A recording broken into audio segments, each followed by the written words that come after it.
Et si le personnage de Meursault dans L'étranger d'Albert Camus tuant de 4 balles une personne sur une plage sans aucune autre raison apparente que la chaleur qui le consume, n'était en réalité qu'un prémisse de ce qui nous attend avec l'accélération du réchauffement climatique.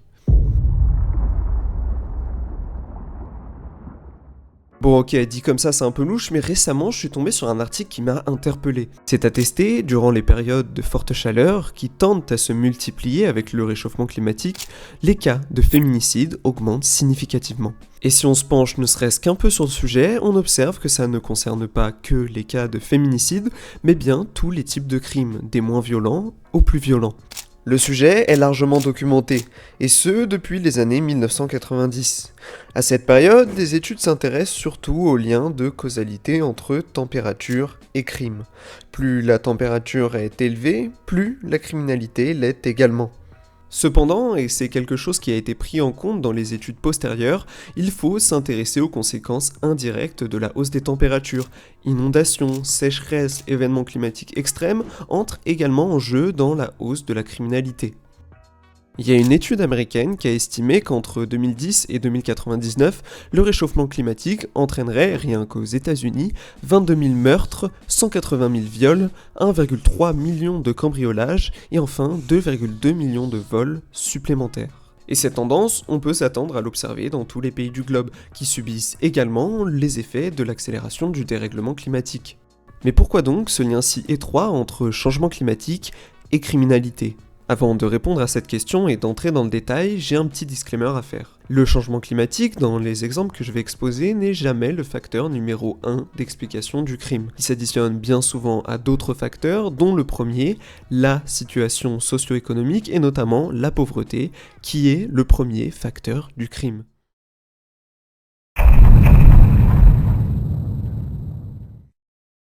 Le premier effet du réchauffement climatique, c'est qu'il accentue la précarité chez les populations concernées. De ce fait, il produit de l'instabilité, notamment économique, ce qui encourage les populations à trouver des solutions alternatives, parfois illégales, afin de subsister. Dans le domaine, il y en a un qui a exploré ce sujet en profondeur jusqu'à en produire un modèle. Ce mec, c'est Thomas Sommer-Dixon, un politologue canadien de l'environnement.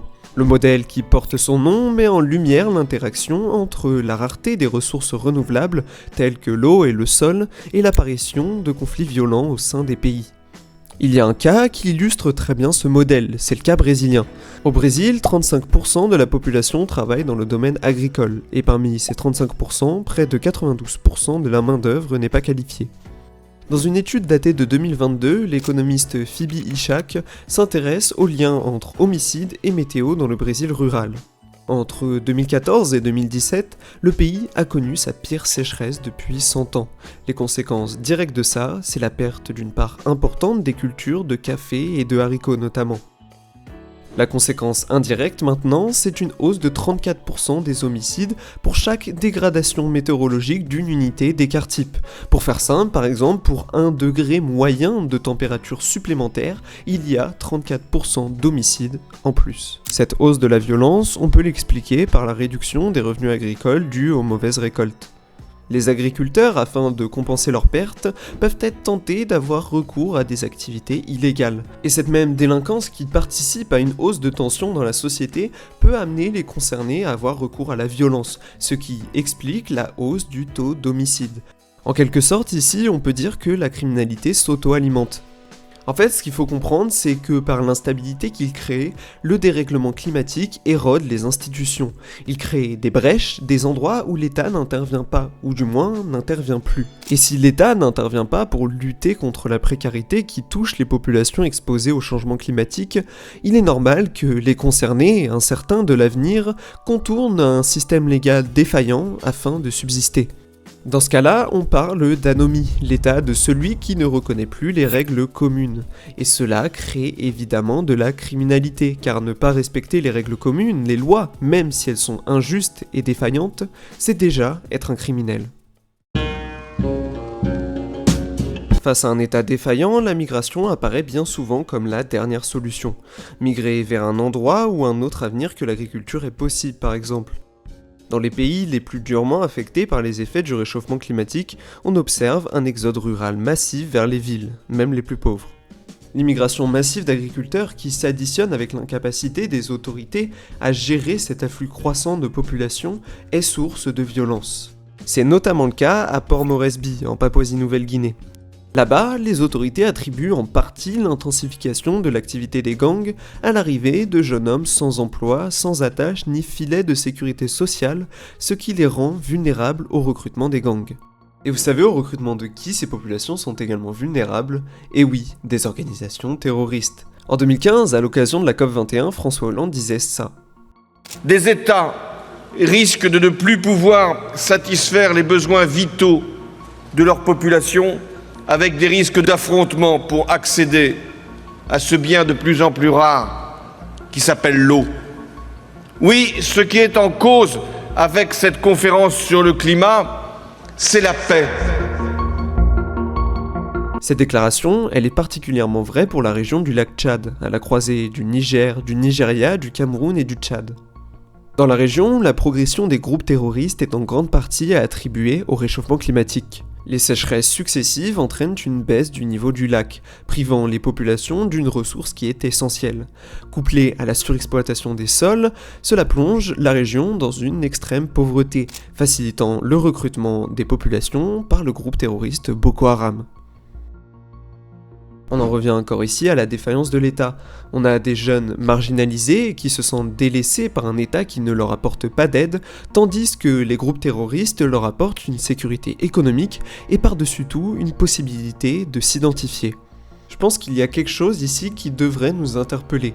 La hausse de la criminalité comme corollaire du changement climatique, en fait c'est surtout un truc de pauvre.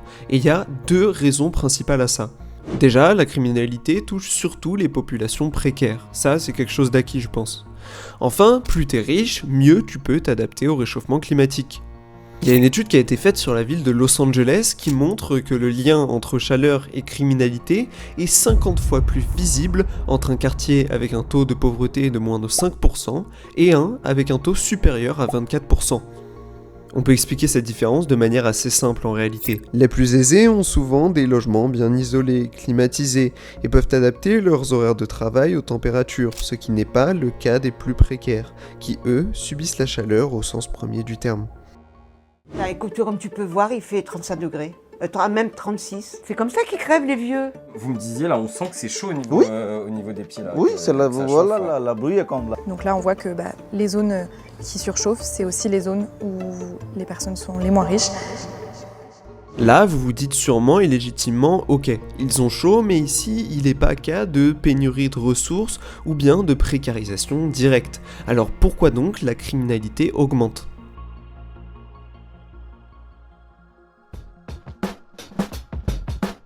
Pour comprendre, il faut parler des effets psychologiques de la chaleur. Ça fait près de 30 ans que le lien entre agressivité et température est attesté. Quand il fait chaud, le corps utilise plus de sang pour oxygéner le cerveau, participant à renforcer le stress physiologique et psychologique. Aussi, la chaleur affecte les niveaux de sérotonine et de dopamine qui régulent l'humeur, provoquant une irritabilité plus forte qui favorise le passage à l'acte criminel. Ce phénomène, on l'observe surtout chez les hommes, parce que ouais, le crime c'est avant tout un truc de mec. Et avec l'accélération du réchauffement climatique, ce sont les femmes qui, en première, vont en subir les conséquences. Les violences conjugales augmentent d'environ 5% avec chaque degré de réchauffement. Et le deuxième chiffre que j'ai retrouvé hier qui m'a surpris parce qu'on le sait depuis longtemps. En 2018, on a une étude espagnole qui nous disait que durant les vagues de chaleur, les féminicides augmentent de 40%. Le changement climatique amplifie les mécanismes de domination patriarcale. Pour faire simple, les crises climatiques perturbent les sociétés. Insécurité alimentaire, désorganisation des infrastructures. Ces crises ont pour conséquence une absence de protection politique, économique et sociale qui expose directement les femmes aux auteurs des violences sexistes.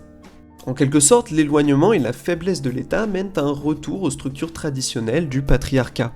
Et ce retour aux structures traditionnelles mène à de nombreuses violences, des violences sociétales mais surtout familiales.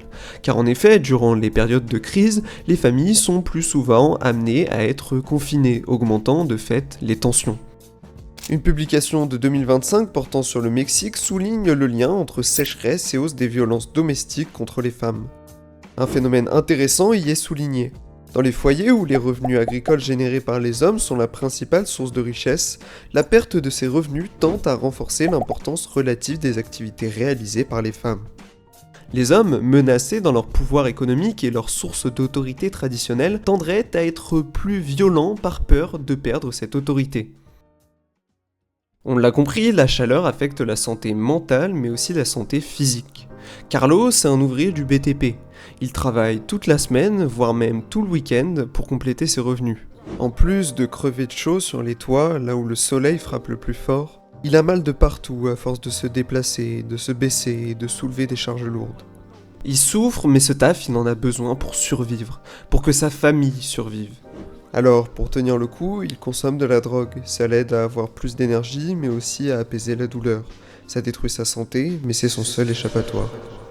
C'est pareil pour les agriculteurs. Faute de rendement, ils partent en ville et là-bas, ils souffrent bien souvent de solitude.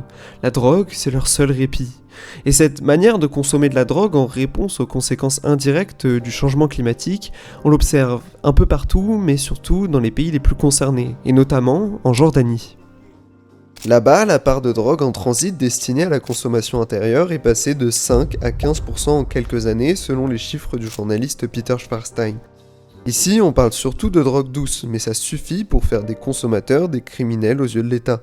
Je vais pas relancer ici le débat sur la criminalisation de la drogue, mais ce qui est sûr, c'est qu'il y a des usages raisonnables de ces drogues, et que le crime, s'il est connoté négativement, c'est avant tout une création de l'État. Est criminel celui qui transgresse la loi propre à chaque État, qu'on la considère juste ou injuste. Je fais cette précision, comme ça on évite de partir du postulat simpliste selon lequel le crime, c'est mal.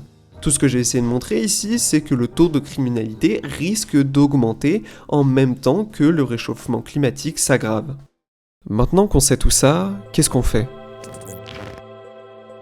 Tout d'abord, il faut arrêter de faire porter la pleine responsabilité du crime sur l'individu. C'est à l'État d'apporter une réponse à la vulnérabilité des plus précaires face au changement climatique. Et c'est à l'État également de tenir pour responsable et de maintenir la pression et les sanctions nécessaires sur les grands groupes industriels afin qu'ils diminuent leurs activités polluantes qui participent au réchauffement du climat.